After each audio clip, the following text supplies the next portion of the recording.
Bom dia, boa tarde, boa noite pessoal, mais um vídeo do Virando as Páginas. Quem viu o vídeo passado, eu com o Igor, nós vamos continuar com as sagas das Crônicas de Nárnia. Nós estamos aí na metade do Leão, a Feiticeira e o Guarda-Roupa. Então você que curte Nárnia, você que quer entender um pouco de Nárnia, você que quer trazer o seu filho ou mesmo você a entender mais ainda do universo de Nárnia, que não é um universo evaporado, não, é um universo real e importante para os nossos dias.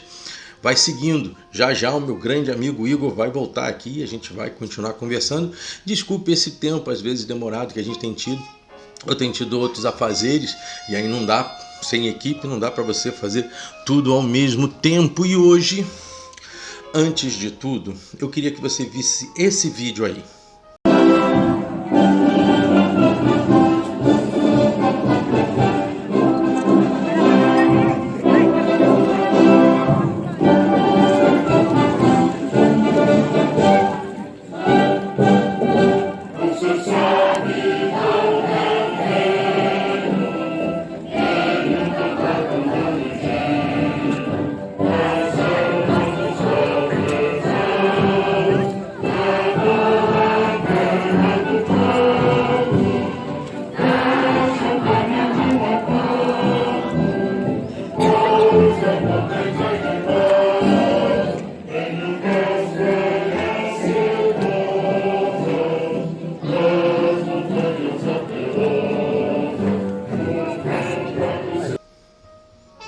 Pois é, vocês viram isso aí? Isso são crianças na região de Montese, na cidade de Montese. Não são crianças brasileiras, são crianças italianas, quando em 1945, na primeira metade do ano de 1945, os brasileiros, sim, os brasileiros, ainda que tivessem americanos em apoio, mas os brasileiros conquistaram Montese, assim como também Monte Cassino, né? A grande importância disso, gente, eu quero até indicar um livro, O Brasil na Mira de Hitler, que foi quando das tristes histórias de afundamento de navios cargueiros brasileiros, navios pesqueiros, e que fizeram com que o Brasil entrasse em guerra, né? A gente às vezes denigre muito a história. E eu não estou aqui defendendo instituições, estou defendendo pessoas. Nós tivemos 275 pessoas, salvo engano, mortas na Segunda Guerra Mundial, muito pequeno em relação, por exemplo, à Rússia, que perdeu milhões de pessoas. A Alemanha também.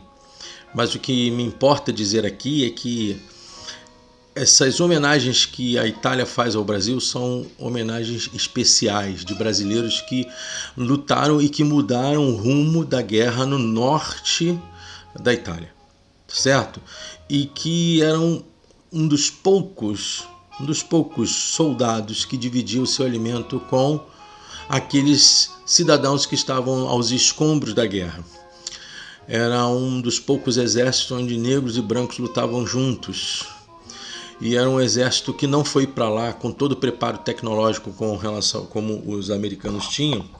Interessante dizer que até os jipes do exército norte-americano, por vezes, por serem os mesmos jipes dos brasileiros, já que eles cederam uma parte do material bélico ao Brasil, os brasileiros eram obrigados a afanar aqueles jipes mesmo, porque eles não tinham condições tecnológicas, eles não tinham condições operacionais para fazerem o que fizeram.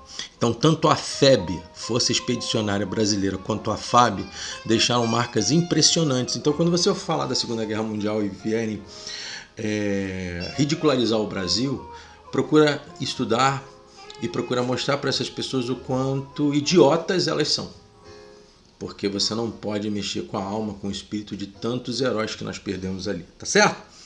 Bom, tenho alguns livros para mostrar para vocês, 4 livros para indicar a vocês com relação às melhores obras ou o início, as melhores obras não, parte das melhores obras de guerra que eu já li, tá certo?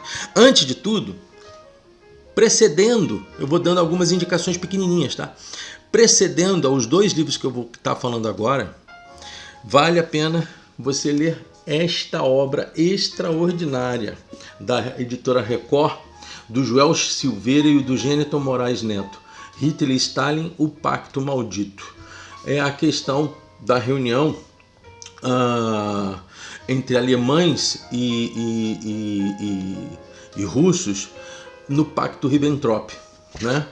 Porque tanto Hitler quanto Stalin temiam a si próprios, quer dizer, Hitler temia Stalin, Stalin temia Hitler, e eles sabiam que em algum momento eles poderiam entrar em choque como entraram, mas o pacto Ribbentrop-Molotov, Ribbentrop é o alemão e o Molotov, todo mundo sabe quem é russo, eles assinaram um pacto de não agressão, tendo como espólio a Polônia.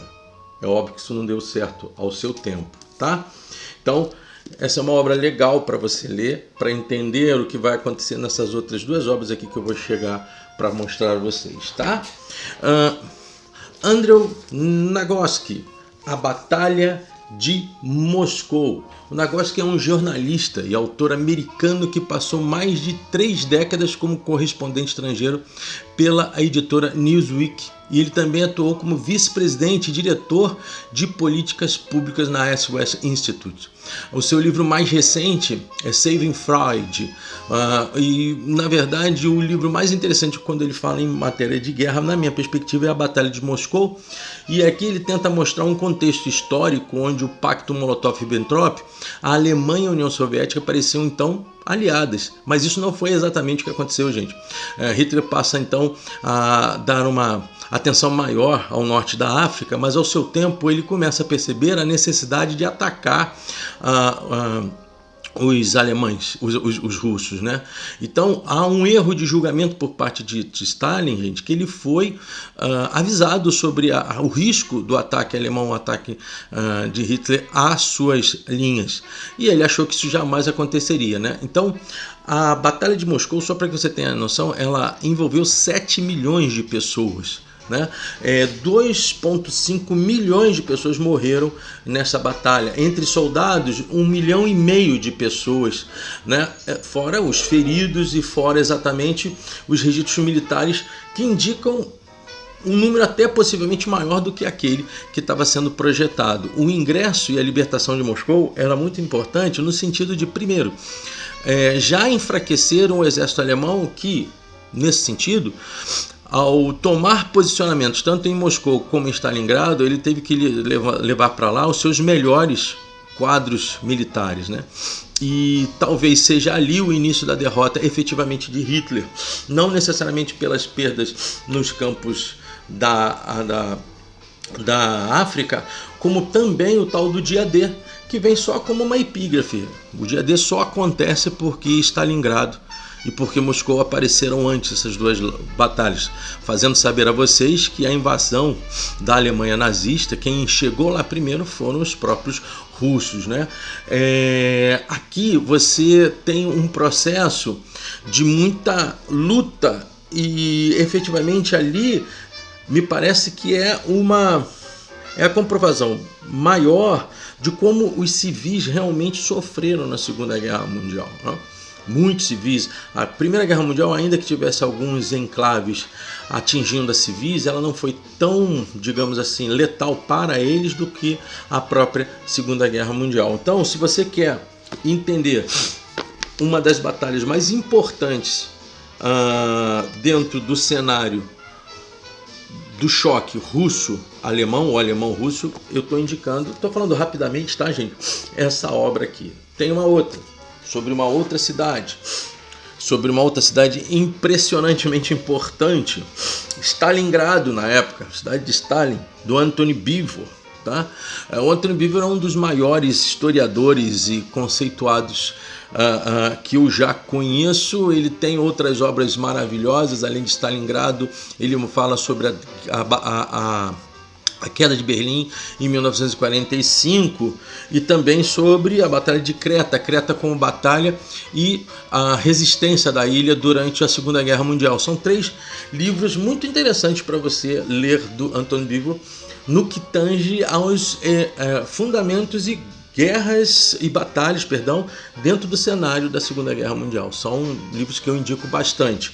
Mas esse aqui, em Stalingrado, ele é importantíssimo porque se em Moscou você teve 2,5 milhões de mortes, mais ou menos, você tem, logo de cara, e essas mortes entre soldados russos e alemães, você tem em Stalingrado mais ou menos 1.900.000 mortos só entre soldados. Esse número pode ser bem maior, tá?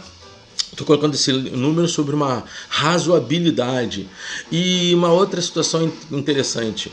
Você tem mortes nessas 2 batalhas que elas superam, sem dúvida nenhuma, todas as outras que aconteceram, mesmo a invasão norte-americana ao dia D, o primeiro dia de luta americana, são 16 mil pessoas que perdem a sua vida ali no dia D, não só de americanos, canadenses, australianos, né? Mas o endereçamento de muitas mortes efetivas em relação às batalhas se dão no lado leste da guerra, da Segunda Guerra Mundial, da Europa, ali aquela região, que inclusive inclui a própria Ucrânia, mas ali mais à frente as regiões de Stalingrado e também de Moscou. Lembra-se muito estas situações a um não aprendizado de Hitler com relação àquilo que os moscovitas e os russos fizeram no período do Império com relação à invasão napoleônica. Então você vai ver que as cidades elas continuam as mesmas e os elementos de embate também são, apesar de uma cultura russa de guerra ser completamente diferente da cultura, por exemplo, ocidental de guerra. Então aqui o Anton Biver ele vai começar a mostrar que em 1942 os alemães chegam em Stalingrado e a cidade passou a ser um alvo estratégico porque também era um alvo moral e ético, porque Stalingrado tinha o nome do líder da Alemanha na época, e para Hitler, nos seus gostos dos piores possíveis, era interessante diminuir o moral russo, porque ele, sabendo que vencendo as fronteiras do leste europeu, ele teria uma capacidade maior de suportar o Ocidente, algo que obviamente não aconteceu. E o controle dos ativos petrolíferos que tinham na região de Stalingrado eram extremamente importantes a Hitler para realimentar a sua força de exército. Só que, assim como em Moscou, também em Stalingrado, Hitler deixou despojados lá uma boa parte dos seus melhores soldados, das suas melhores equipes de guerra. O rigoroso inverno também mostra aqui, o Biver mostra como ele vai atuar em favor dos russos, como agora nesse embate tem atuado também a cultura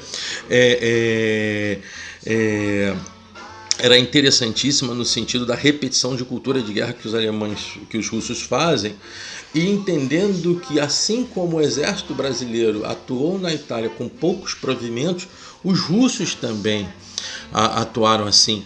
Há aqui uma história interessante sobre quando a Rússia e o Japão fizeram um tratado de não agressão, e realmente esse tratado foi respeitado pelas duas partes.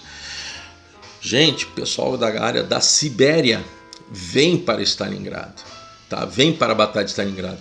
E os movimentos dessas tropas eram interessantes pela total aclimatação com o clima, com a situação do frio, né? Então ele vai revelar dentro desse processo uma brutalidade muito grande e ao mesmo tempo contextos heróicos, consequências assim terríveis. Vocês estão vendo, devem ter visto aí um pouco das imagens com relação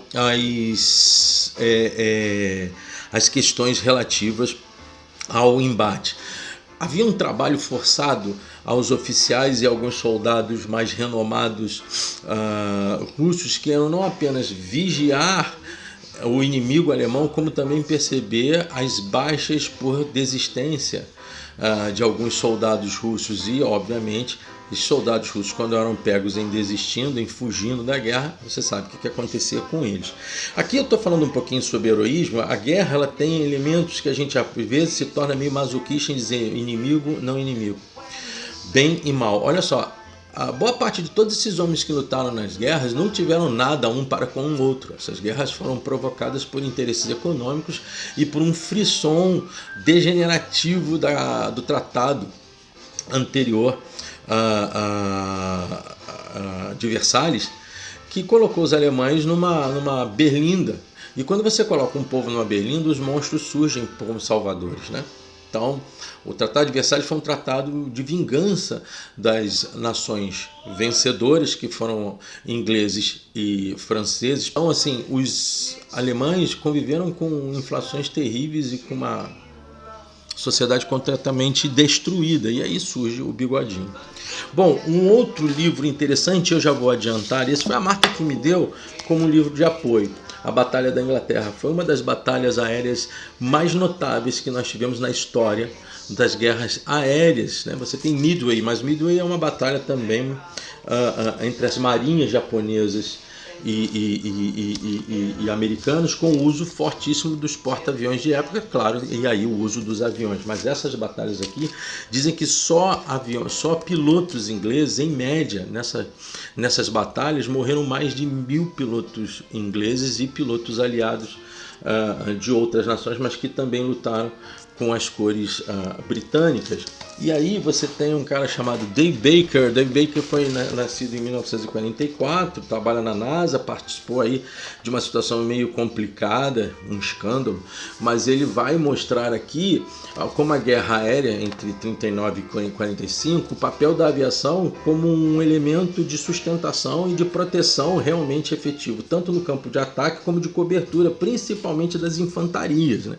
Os aviões foram muito usados no dia D, todos lembram disso, né? A Grã-Bretanha e os Estados Unidos começam a construir grandes frotas de bombardeios para ações que vão acontecer em Berlim, por exemplo, e também os elementos que ele vai colocar sobre a guerra da Grã-Bretanha, como eu disse, a batalha de Midway também e a Blitz do dia D, né? São obras interessantes que falam das capitanias, dos vetores de todas as nações vetores aéreos com relação às ações tanto do eixo como dos aliados. Um livro legal para você ler. Por fim, gente, fechando, o Dia D do Stephen Ambrose, né? Stephen Ambrose é um dos escritores mais interessantes de se ler, né? Ele é um americano e já escreveu várias obras importantes, e o Dia D ele mostra justamente toda a cultura, não só que precede o Dia D e depois as aflições que acontecem em meio à batalha. Fala um pouco da preocupação e da negativa que Churchill teve a esta luta, a ação importantíssima de Eisenhower com relação a isso, todo o concreto movimento de enfraquecimento das frotas do grupo alemão, apesar de uma fortificação imensa, que vai fazer com que você tenha uma dos enclaves mais sangrentos, efetivamente sangrentos, que acaba por aparecer dentro da história da Segunda Guerra Mundial.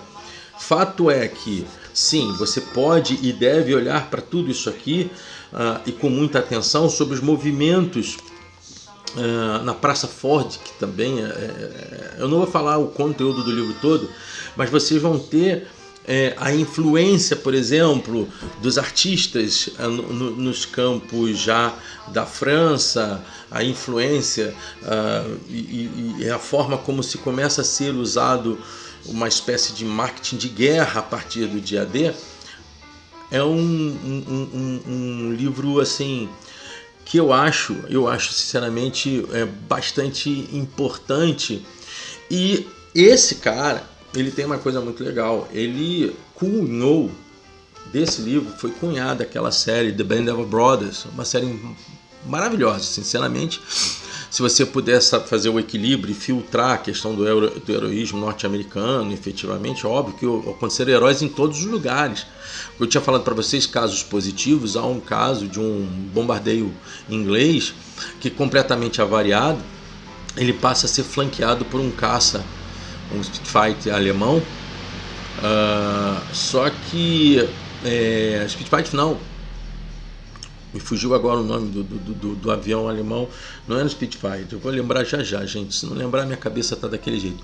O piloto alemão, ao invés de atacar o bombardeio inglês, ele simplesmente levou esse bombardeio guiou esse bombardeio que estava sem aparelhos, guiou até as costas inglesas e ele retorna. Tá? Esses pilotos depois vieram a se conhecer. Tá? Então, Messerschmitt, alemão. Então, assim, é interessantíssimo como vocês vão perceber atos de heroísmo e atos inexplicavelmente ímpares dentro da Segunda Guerra Mundial também. Mas o Stephen Bruce traz pra gente, então, um livro que vai dar razão e vai dar origem àquilo que a gente chama de Band of Brothers, que foi uma grande série. Eu tenho aqui em especial, que foi exibida e trabalhada pela HBO. Também tem uma outra série interessante deles, na mesma cunha, na mesma onda, que é Pacífico. Tom Hanks está por trás disso e Steven Spielberg também. Vale a pena você estar vendo, mas sempre faça, gente, olha, sempre saiba trabalhar um pouquinho essa cultura terrível de lendas históricas da guerra. Tá? Existiram heróis dos dois lados. Por incrível que pareça, existiram pessoas piedosas dos dois lados. Eu acho que com os japoneses nem tanto, mas existiu. E essas histórias são contadas até hoje. Né?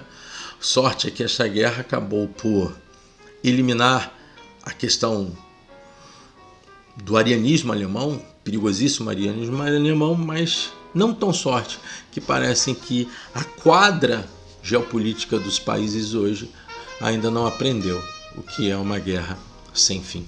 Tá certo? Gente, papo rápido, livros rápidos, tem outros grandes livros para serem lidos também.